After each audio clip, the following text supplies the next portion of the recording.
What's good with y'all? For this ambidextrous drawing video, I'm gonna be drawing out Madara and his Susanoo from Naruto with both of my hands.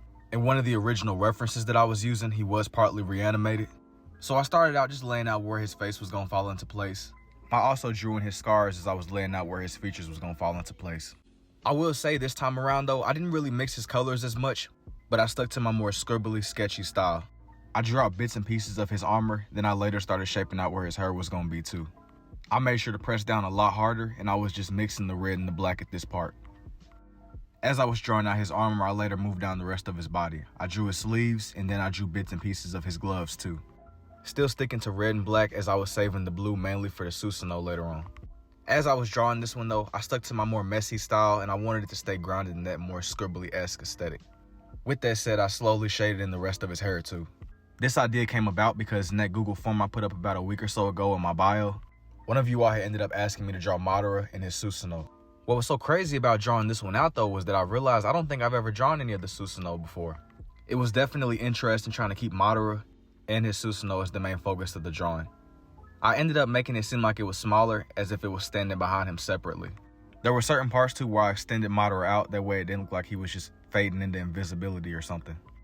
When it came to drawing out the Susanoo though, I broke it into small bits and pieces and I just focused on individual armor parts.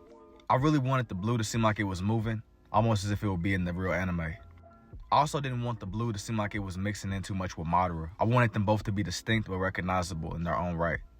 The page wasn't big enough for me to fully draw out his wings. I at least definitely wanted the swords to be halfway visible. With that said, it still blew my mind that despite all the Naruto drawings I've done, I've somehow never drawn the Susanoo from any character. And in typical me fashion, I went through with my omnilinear background lines and I started shading all around Madara. I wanted this one to feel whole without mixing their colors in too much to the point to where they weren't recognizable. I ended up going all around the page, just filling in my omnilinear background lines, keeping it spirally and abstract.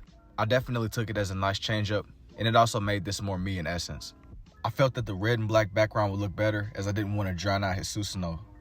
My whole thought process was I know that it was still scribbly, but I wanted the details to still somewhat be more refined. There was some finishing touches and some white patches I ended up filling in. Here's for the red lens. And now for the blue. Let me know what y'all think about this one down below, and if you're interested in seeing more, don't forget to like and follow, and I will see y'all in the next one.